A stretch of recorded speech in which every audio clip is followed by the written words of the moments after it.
So in today's lecture, let us look at the second of the advanced data structures, nonlinear data structures that we are studying this week, which is the heap data structure. As you will see again, like the binary search tree data structure, once you have a binary tree implementation, a heap data structure is actually fairly simple to implement. In particular, you will see that the heap data structure can be very easily implemented on an array, and I encourage all of you to implement the heap data structure and all the methods that you see. As usual, as is the theme for this week, the code will be within the presentation itself. I'm not going to show you any C code or any execution or any compilation. So I encourage you to implement the heap data structure. It's very easy to implement and it's a very powerful data structure.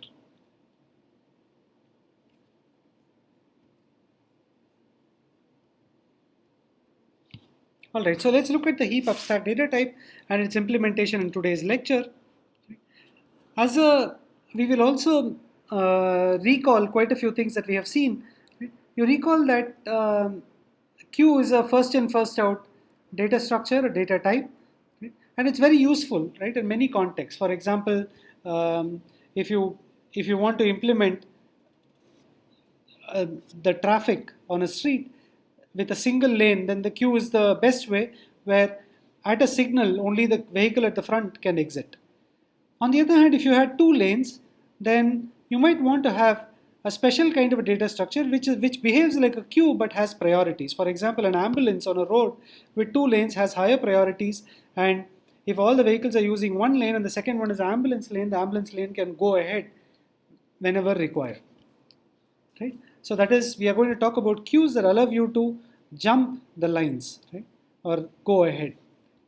So the basic operations in a queue of this form is that we will insert an element, and the goal is always to remove the best or the most important or the element with the highest priority. So here is the set of keys. You want to insert the set of keys, and at every step you want to quickly delete the one with the least key, Deletemin, right? And Deletemin will model removing the best element or the one with the highest priority. This is the priority queue abstract data type. We maintain data with a special value called the priority value. The priority queue data type has two operations. So the data, remember, is data in which every element has a certain value, an integer value called a priority. We also implement the priority queue operations which are insert into the priority queue and always delete the element with a minimum priority. Observe that the priority queue is a special kind of a queue. Observe that the priority queue is more general than a queue, because in the queue the priority is whoever came first has the higher priority. Right? Therefore, the queue that we have studied is a special kind of a priority queue where the priorities depend upon the order in which the data items arrive to enter into the queue.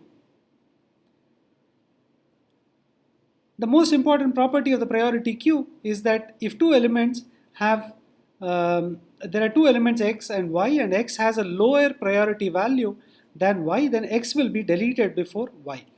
Okay. Now, observe that in English this can be a bit confusing. That is why lower and priority value have been put in red and green. Okay.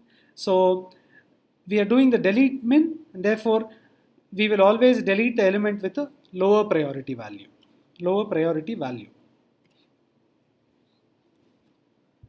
Now the applications of the priority queue are many. If you wanted to print elements in order of decreasing length, or if you want to identify the most frequent symbols for compression, or if you want to send packets based on their importance, or if you wanted to sort elements by picking the smallest value first. This is called the heap sort algorithm. And it's repeatedly used in many greedy algorithms, right? So like if you look at the minimum spanning tree algorithms, right? So though you've not studied it in this course, if you study those algorithms, the next value or the next smallest value is always extracted from a priority queue kind of a data structure. Okay, so we are going to talk about ADTs, right? So we are going to define we have already defined the priority queue ADT, and then we will show an implementation of insert and Deletemin. Okay, so let's look at the heap properties. First of all, it's a binary heap, right?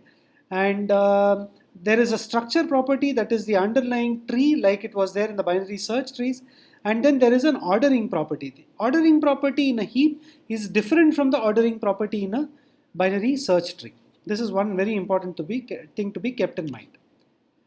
Let's quickly review the parameters associated with the trees. This is a tree as we saw in the earlier lectures. This node is the root of the tree. These are all the descendants of this particular node. This node is the left child of this node, and this node is a right child. We are talking of binary trees, right? But then if you look here, all these nodes are children of this particular node. So the notion of left child and right child don't exist. And all the nodes which share a common parent are called siblings. Right? And then there is an ancestor relationship between nodes. For example, C, the node containing C is an ancestor of the node containing L. And for L, the ancestors are all these nodes right up to the root. Now, you can also see that the subtree at this particular node is this whole tree for which this element is a root. Right? Now, here are some numeric parameters associated with the tree. Those were all structural parameters. Right? The relationships between them, the named relationships, you can say something is a parent. For example, this node is a child of this node. This node containing B is the parent of this node containing F. Right? So these are all structural relationships. Here are some numerical values associated with the tree. You can define the height, right, of a particular node. You can define the height of G, which is from the leaf level. Right? The height is 2. The depth of this node is from the root, the depth is a 2. Right? The degree of B, you can see that B has 3 children, so the degree of B can be defined to be 3. The branching factor is the number of branches that a node has. Right? So the node with the largest number of children is defined to be the branching factor of the tree. Alright, so before we look at heap exactly as we did when we studied binary search trees, let's look at some structural special kinds of trees. Here is a perfect binary tree, right?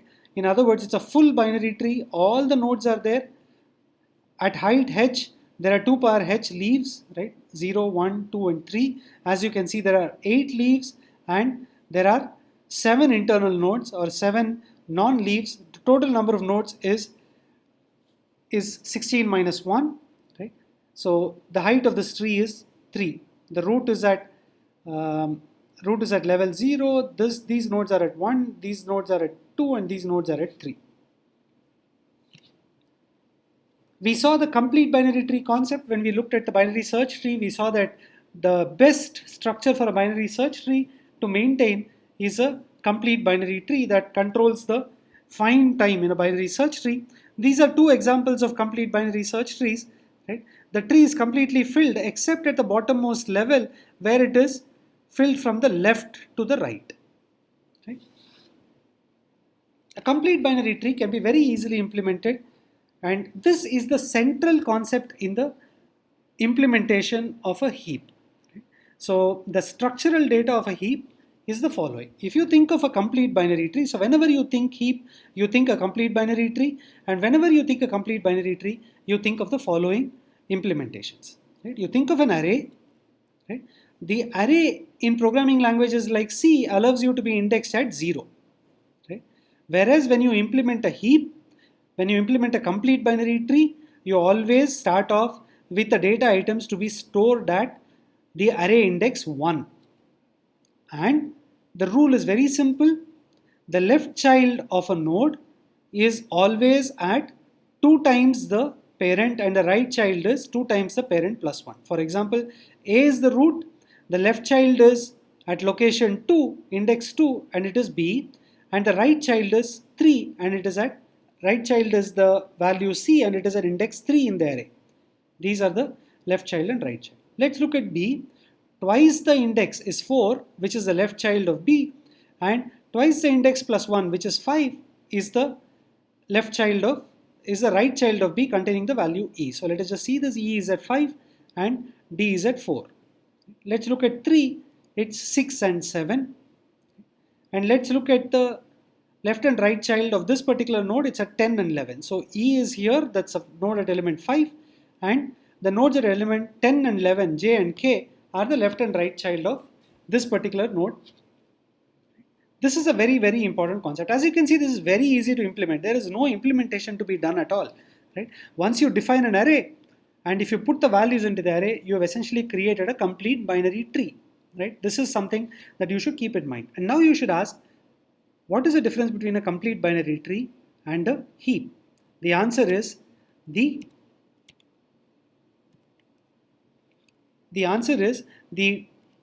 organization of the data. Right? So recall that there is a structure property and there is an order property. Once you enforce the correct order property on a complete binary tree, one gets a heap. Okay.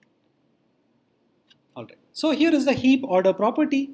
Right? So what do we know? The structure property of a heap is a complete binary tree. What is a heap order property? For every non-root node x, the value on the parent of x is less than or equal to the value in x. Right? So this is the heap order property. That is, if you look at, let's look at, this is a heap.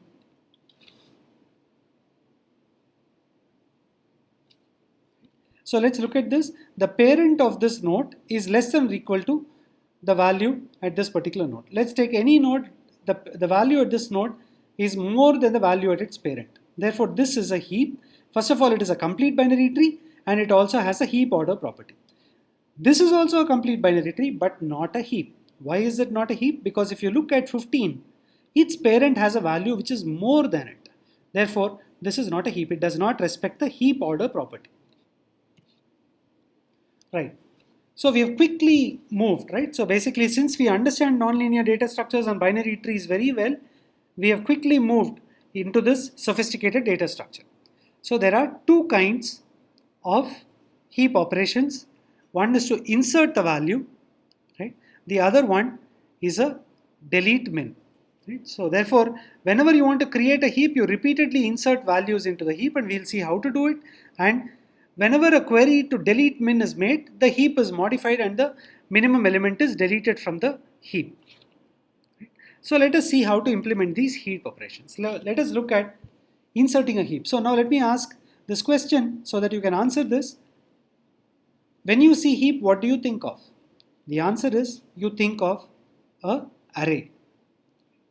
Now, plus the heap order property. Right? So the array indexed at 1 up to the largest index that contains a value on the heap gives you a complete binary tree. Right?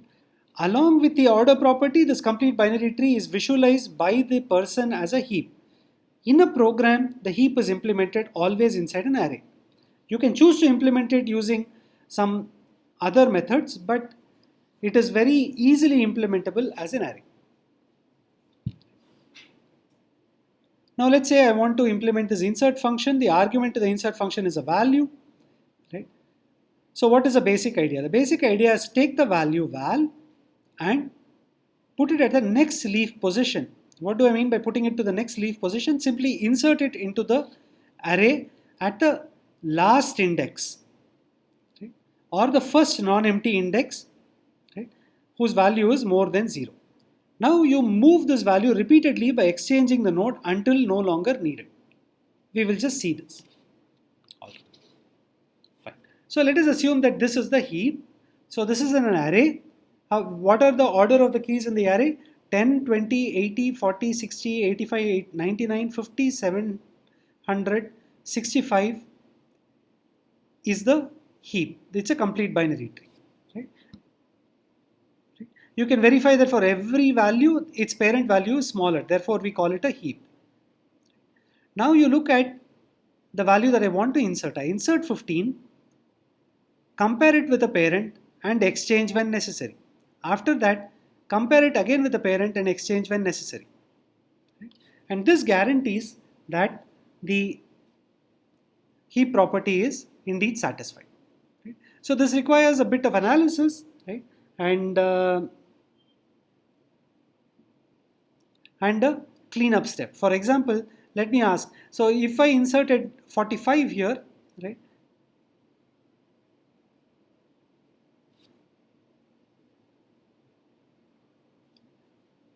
So let me just take go back again. If you wanted to insert 15, you exchange 15 with 60 and then exchange 15 with 20 again, and one gets the heap property. So this is the operation called percolation.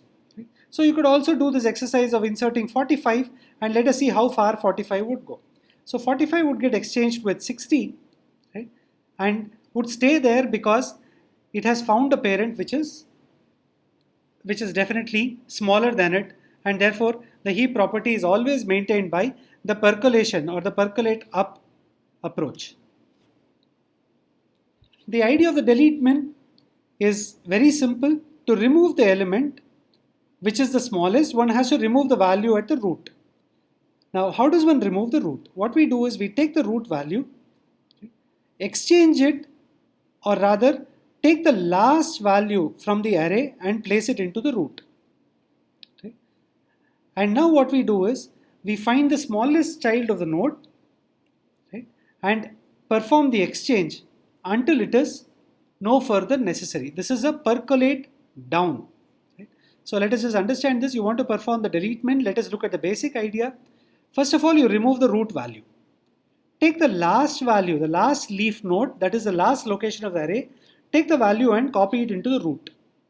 Now you ensure that the heap property is maintained by taking the root value, exchanging it with the smallest child of the root node, and exchange it if necessary. Okay. If no change is necessary, then you are done. If a change is necessary, effect the change and keep repeating these steps until no exchanges are further necessary, and then we can stop. This is the Deletemin approach. This is the percolate down. So let us just see this. So I want to delete 10. So the operation that I perform is take 65, copy it into the location where 10 was present. Now observe that 65 is now exchanged with the smallest of the two children, which is 15 and 65. So 15 comes here and 65 comes here, and the heap property is now respected. You stop. Observe that it is very important to move the smallest of the two values to the root when you perform the exchange. That is, you take 65, put it into the root location, that is the first location. Then you look at the elements at locations 2 and 3, take the smallest of the two, it is 15. We don't exchange it with 20. Right? We exchange it with the smallest of the two children and exchange 15 with 65. That is what makes you get this particular heap, and this is a percolate down procedure. Therefore, insertion in a heap is a percolate up procedure, and deletion of the smallest element from the heap, that is deleting the root node, is a percolate down procedure conceptually. Okay. As you can see, while the pictures drawn here are complete binary trees, the implementation is in an array. Okay. And this can be done very, very efficiently. Let us see how to do the build heap. Here we are not going to worry about efficiency, we only will worry about the correctness. Right? So take the elements that need to be inserted into the heap and arbitrarily put it into the array. So 12, 5, 11, 3, 10, 6, 9, 4, 8, 1, 7, 2. Right? And this immediately one visualizes the complete binary tree. Now what we do is we take this complete binary tree and do a sequence of inserts so that it becomes a heap. Right? Let us just start off with the simplest of inserts that we will do. Right? So iteratively, we start off with this particular complete binary tree, which is represented by the program in memory as an array. Right? And let us see if it is a heap. Right? Now, let us look at this node 2. Right? Its parent is more than it, therefore it is not a heap. Right? So therefore I will exchange 6 and 2. Right? Now then 2 comes here, I notice that its parent is larger. Right? So then it turns out that it is not a heap, so I exchange it with 2, then 2 comes here. Right? And then 2 comes all the way up to 12. Right? So we may repeatedly have to do this till it becomes a heap. So conceptually it is clear that by repeated exchanges with the parent, whenever a heap structure violation is identified, you can finally make the complete binary tree into a heap. Let us just do this. Right? We start here Now let us just observe what I have done. I've just shown that you can do this on an arbitrary element. Right? So let us look at the key 1. Right? Now 1, right, compared with its parent 10 is smaller, so I exchange it. Now 1 compared with its parent 5 is smaller, now this gets exchanged. Right? Now 5 is compared with 12.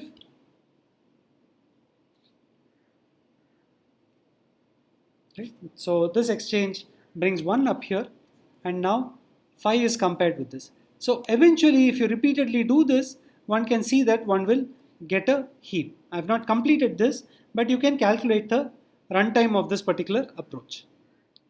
So the idea is to repeatedly look at every node, compare it with its parent, and effect an exchange whenever necessary.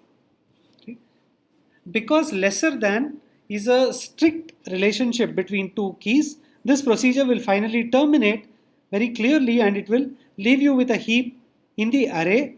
It will be a complete binary tree. Fine. So what have we done?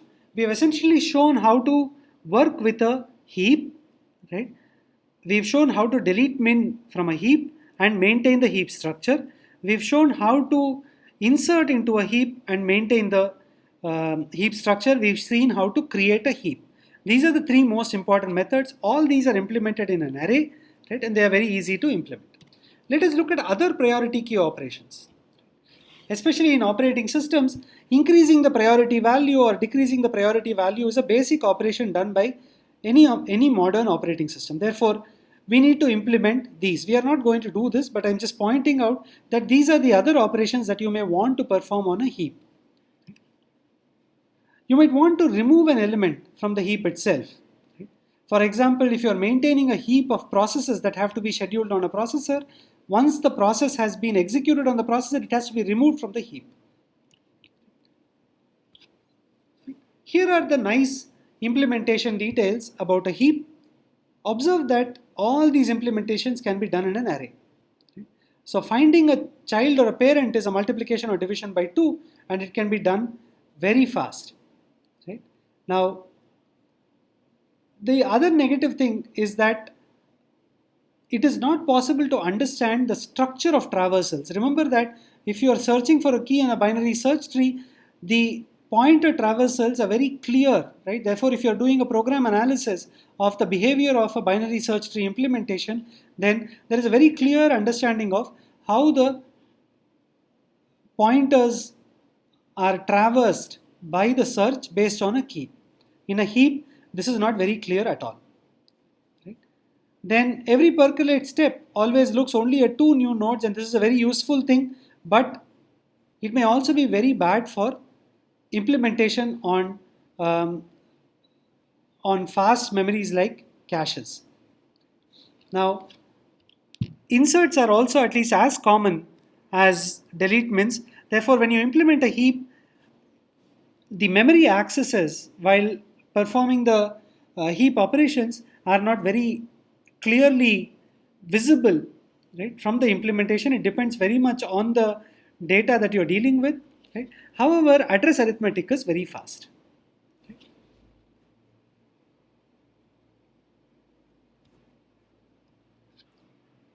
Alright, so this brings to an end our lecture on the heap data structure, which has very nice properties. As we saw, we could implement priority queues. Priority queues are very important data structures in operating systems, specifically for process scheduling and so on.